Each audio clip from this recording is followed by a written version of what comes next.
mes loulous, bienvenue sur ma chaîne. Cette vidéo est à destination des 6e du collège Jean Massé pour la suite et fin du chapitre 2 avec le grand 3 et l'activité 3. Prenez vos cahiers, c'est parti!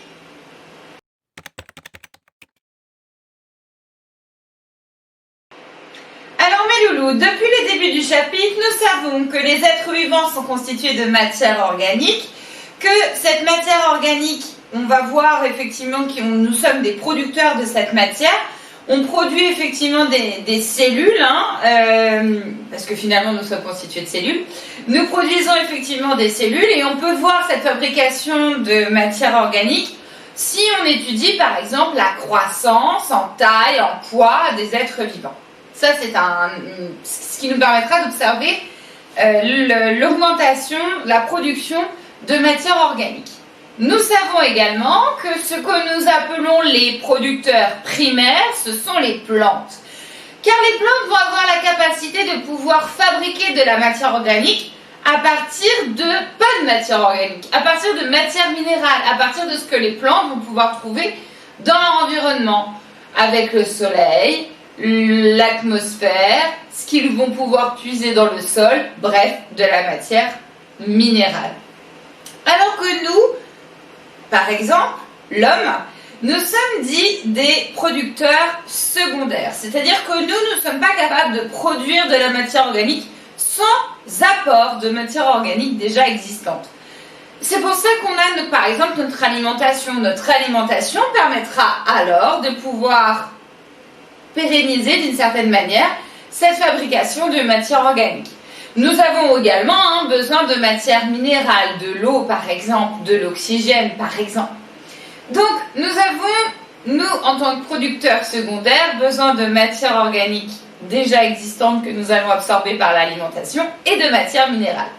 Nous avons pu mettre en évidence ce qu'on appelle une chaîne alimentaire, avec l'animal 1 qui est mangé par, ça peut être le végétal d'ailleurs, l'espèce 1 qui est mangée par l'espèce 2, qui est mangée par l'espèce 3. Et là, nous avons bien un maillon, deux maillons de cette chaîne alimentaire. D'accord. Mais ces êtres vivants, une fois morts, qu'est-ce qu'il se passe? La plupart du temps, on va avoir le corps qui va tomber sur le sol. Le corps de l'espèce va tomber sur le sol, que ce soit des plantes ou que ce soit un animal sauvage, par exemple. Ça va tomber sur le sol. Et puis, à ce moment-là, on va voir que cette matière qui tombe sur le sol va finalement se désagréger, se recycler. On va voir comment, au niveau du sol, par exemple, les feuilles à l'automne vont s'effriter pour ensuite devenir finalement du sol. Nous allons étudier le devenir de la matière organique dans cette vidéo. Donc je vous laisse prendre à la suite de votre cahier devenir de la NO. NO, c'est l'abréviation très connue et utilisée par tout le monde de matière organique. Donc les devenirs de la matière organique. Quel est le devenir de la matière des êtres vivants? Bon, comme je vous l'ai dit, une partie va être transformée de manière naturelle. Mais on va voir aussi que l'homme va pouvoir utiliser cette matière organique pour pouvoir l'utiliser, la transformer. Et on va donner des exemples. Je vais parler des médicaments, mais j'aurais très bien pu parler de la chaise sur laquelle vous êtes assis, peut-être qui est une chaise en bois, ou encore la maison dans laquelle vous habitez, ou peut-être qu'il va y avoir des structures en bois. Donc, par exemple, ça va être de la matière organique qui va être utilisée, transformée par l'homme. Allons-y. L'activité 3 que nous allons faire aujourd'hui, c'est une activité où nous allons élaborer un schéma, toujours cette fameuse chaîne alimentaire, où nous allons apporter un autre maillon de la chaîne. Et je vais revenir sur ce schéma, justement, sur les critères de réussite du schéma juste après.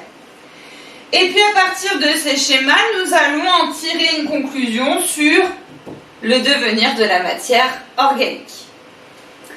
Une fois que vous avez écrit tout ça dans votre cahier, à la suite, je vais revenir du coup et là vous n'avez pas besoin d'écrire, simplement de m'écouter, je vais revenir sur les critères de réussite pour élaborer un schéma. Ça fait plusieurs fois que nous réalisons un schéma maintenant en SVT, et il y a quelques règles à bien avoir en tête à chaque fois.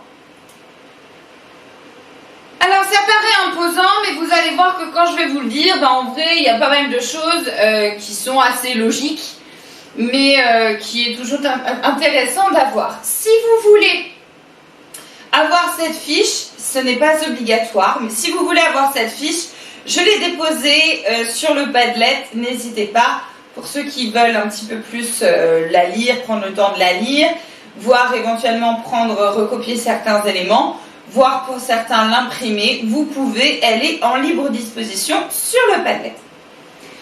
Alors ça paraît un peu évident, mais avant de faire un schéma, première étape, on prépare son matériel. Pour faire un schéma, on a le droit de prendre des couleurs, donc allez-y, c'est le moment de sortir les crayons de couleur, c'est le moment de sortir les feutres, les stylos 4 couleurs, gomme, stylo, règle, toujours penser à avoir une règle au cas où. Pour préparer son schéma, déjà, moi je vous conseille d'avoir pas très loin un brouillon, parce que c'est toujours intéressant. Il va falloir toujours penser à le rôle d'un schéma. C'est-à-dire, le rôle d'un schéma, c'est de donner une information de manière claire et précise. Donc du coup, je vais tout de suite penser à quels éléments je dois relier, quel code je vais pouvoir utiliser, quel symbole je vais pouvoir utiliser, et tout ça de manière logique. Vous voyez? Donc je commence à préparer dans ma tête ce que ça va être, et au fur et à mesure, je vais réaliser le schéma, troisième étape. Où là, il faut faire bien attention, il faut que ce soit soigné, il faut que ce soit un peu grand quand même, pas que ce soit le truc microscopique. Un peu grand, vous n'êtes pas obligé de dessiner, allez-y en mode carré, triangle, etc. Même si on ne sait pas bien dessiner, c'est pas du tout un problème. Un schéma, ce n'est pas fait pour être un dessin d'observation ou vous voyez quelque chose de très précis. Un schéma, c'est vraiment fait pour donner une information. Donc, pensez bien à relier aussi ces informations de manière logique. Et pour ça, la plupart du temps, on va utiliser des flèches. Pourquoi pas utiliser des flèches de différentes couleurs? Si ces flèches de différentes couleurs vont avoir une signification, pensez à effectuer la légende. C'est d'ailleurs l'étape numéro 4. L'étape numéro 4, finalement, une fois que le schéma est réalisé, il ne faut pas oublier titre et légende. La légende, vous pouvez écrire légende de points et effectuer le symbole en question et ce que ça signifie. Mais vous pouvez aussi directement l'écrire dans le schéma, à vous de voir, ça dépend des schémas. N'oubliez pas le titre. Un titre pour un schéma, ce sera toujours schéma de blablabli blablu. Simple, souligné. Attention à l'écriture et à l'orthographe du mot schéma. C'est n'oubliez pas le C. Vous me l'oubliez souvent. S-C-H. S-C-H. Schéma. Ok? Souvent le S, je l'ai, mais ça passe directement à S-H. Non. S-C-H. Pensez bien à l'orthographe de ces mots. Et puis en dernière étape, je vais revérifier, relire, vérifier si j'ai pas de faute d'orthographe, rajouter un petit S si j'ai pas oublié un petit S quelque part. Quitte à colorier un petit peu si j'ai le temps. Voilà. D'accord? Ça paraît simple, mais ce sont vraiment les étapes à avoir pour un schéma, que ce soit en SVT ou non d'ailleurs. Hein, parce que ça, c'est une compétence du socle commun du cycle 3. Et ce socle commun, c'est bien pour toutes les matières. Donc tout ce que je viens de vous dire là, finalement, c'est valable pour toutes les matières. On retourne à l'activité maintenant qu'on a ça en tête et qu'on va réaliser un schéma. C'est parti. Alors, je vous ai dit effectivement que lorsque dans la nature, par exemple, les feuilles à l'automne sont tombées au sol. Je vais pouvoir utiliser, regarder et observer les animaux qui constituent cet environnement, animaux et végétaux d'ailleurs, qui vont constituer l'environnement, qui vont vivre dans cet environnement du sol. On va avoir beaucoup de champignons, les lombrics, c'est l'autre nom qu'on va donner pour les vers de terre. Des oribates, des colomboles, des taupes par exemple, des bactéries. tout un tas de petits animaux, insectes qu'on va pouvoir, champignons qu'on va pouvoir observer dans le sol. Ces êtres vivants-là, nous allons en étudier certains dans cette activité justement. J'en ai sélectionné plusieurs, j'en ai sélectionné 3. J'ai sélectionné la taupe, des bactéries et le lombric qu'on appelle aussi ver de terre. On va donc dans cette activité finalement faire 2 questions. La première question, c'est réaliser la chaîne alimentaire de justement ces animaux-là, ces espèces-là. Et ensuite, effectuer le titre, évidemment, et en déduire le rôle de ces êtres vivants du sol dans la dégradation, dans le devenir de la matière de la feuille. Alors, on nous dit que la taupe, alors évidemment, je ne l'ai pas dit, mais ça me paraît évident, vous savez maintenant, que le cours et l'activité non complétés et sont corrigés sont disponibles sur le Padlet à votre disposition, soit pour le regarder plus calmement, pour pouvoir le recopier posément dans votre cahier, ou tout simplement pour l'imprimer pour ceux qui le veulent, ou juste voilà, le télécharger. C'est comme vous voulez, c'est à votre disposition sur le Padlet. Alors je reprends. Donc la taupe, un animal, hein, vous voyez un petit peu à quoi ressemble une taupe. La taupe se nourrit de vers de terre, justement. Les bactéries se nourrissent de matière organique d'êtres vivants. Les lombrics, les vers de terre, justement, se nourrissent de débris de végétaux.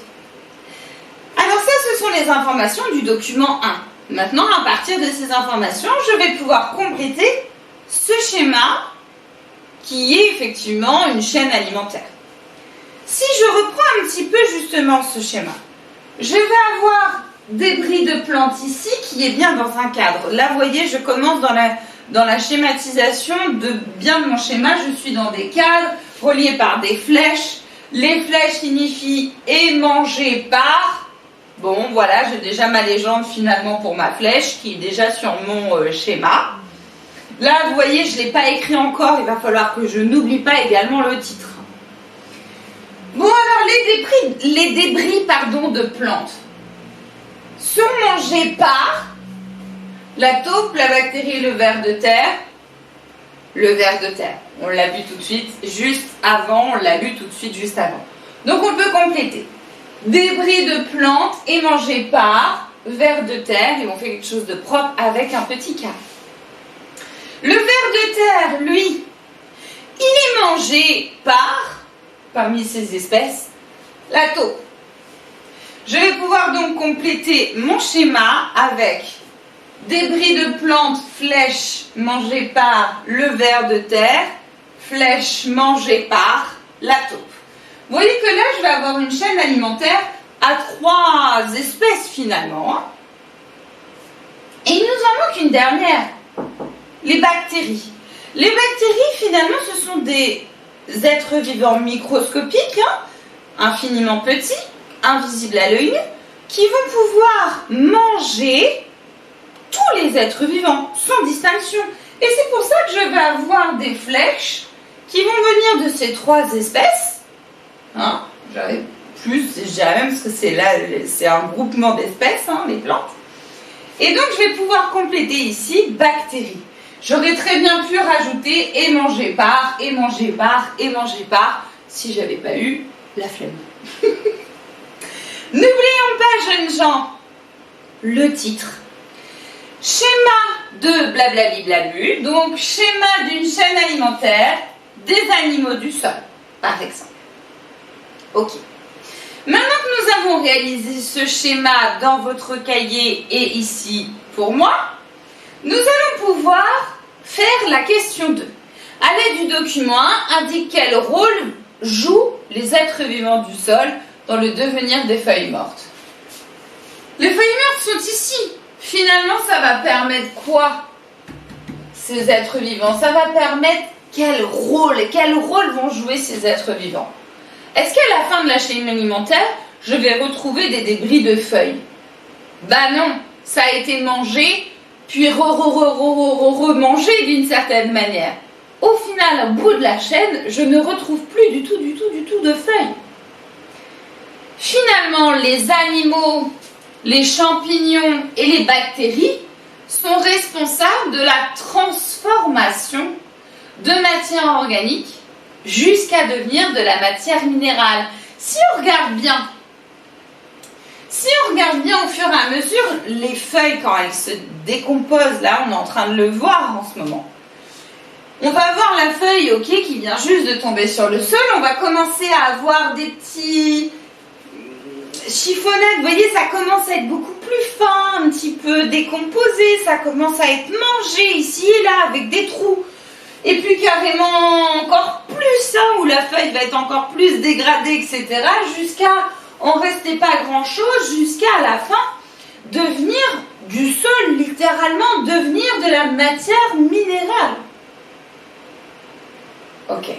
Donc là, nous venons de voir que les êtres vivants permettent de recycler la matière organique en matière minérale. Bien. Ça, c'est dans le cas où la nature fait son chemin, son petit bonhomme de chemin, tranquillement, sans notre intervention. Mais l'homme peut également utiliser cette matière organique. J'ai choisi un exemple, mais j'aurais très bien pu en utiliser tellement. J'ai choisi d'utiliser l'exemple de l'utilisation de la matière organique pour en faire des médicaments. Mais j'aurais très bien pu parler de la matière organique utilisée pour la feuille de papier que vous utilisez là en ce moment pour fabriquer, je ne sais pas moi, le parquet sur lequel je suis, c'est du bois. Pour utiliser la matière organique de l'homme, tout simplement pour transformer notre alimentation, pour faire nos vêtements. Là par exemple j'ai de la laine, je vais avoir aussi mon pantalon, il est en coton. Tout ça, c'est bien une utilisation et une transformation de la matière organique des êtres vivants par l'homme. Revenons sur l'exemple que j'évoquais tout de suite. L'aspirine. L'aspirine, finalement, c'est un cachet qu'on va pouvoir utiliser quand on a mal à la tête, par exemple. C'est un des cachets les plus connus dans le monde. On va avoir globalement 2540 cachets d'aspirine consommés chaque seconde dans le monde. C'est énorme. C'est vraiment un des médicaments les plus utilisés dans le monde. Et bien, il s'avère que à l'origine de cette molécule qui va être utilisée dans l'aspirine, c'est un arbre. Et oui, c'est le saule, c'est un saule, c'est une sorte d'arbre qui va faire des fleurs, qui va être utilisé très très vite par l'homme. Au niveau de l'Antiquité, on va pouvoir, certains médecins de l'époque avaient compris qu'il y avait des substances à l'intérieur de cette fleur et qui allaient enlever justement la douleur, qui allaient enlever tout ça. Et au fur et à mesure des recherches, à partir de 1829, on a commencé à extraire ces molécules pour pouvoir enlever la douleur, la fièvre, jusqu'à devenir une industrie finalement du médicament, où il va y avoir toutes les étapes, pour arriver en 1899 avec le premier cachet d'aspirine qui va être mis à la commercialisation. Là, on a bien l'utilisation de molécules initiales, d'éléments de la matière organique, initialement un arbre, qui va nous permettre d'avoir un médicament. Vous voyez bien que l'utilisation de l'homme va être très multiple. Ça peut être pour se soigner, ça peut être pour s'habiller, pour se loger, pour se chauffer, pour tellement de choses. Tellement de choses. Faisons le bilan de tout ça. C'est parti. C'est parti. Alors d'abord, petit A, la matière organique recyclée par la nature. Que deviennent les feuilles mortes qui tombent sur le sol à l'automne? C'était la première partie de l'activité. Tout ça, je vous laisse écrire dans votre cahier. Je vous rappelle que le cours est aussi disponible en format non comme ça vidéo si vous voulez avoir le temps de le reprendre tranquillement dans votre cahier. Le sol contient de la matière organique, feuilles mortes, restes d'animaux, et de la matière minérale, les roches, de l'eau, etc. C'est un milieu de vie, on l'a vu, hein. Il y avait beaucoup d'êtres vivants, une biodiversité très importante. Les êtres vivants du sol transforment la matière organique en matière minérale. C'est ce qu'on appelle des décomposeurs. Mais oui, parce que ces êtres vivants-là vont décomposer la matière organique en matière minérale. On appelle ça des décomposeurs. Nous avions donc parlé des producteurs primaires, des producteurs secondaires, et maintenant nous évoquons les décomposeurs. Ok. Petit b,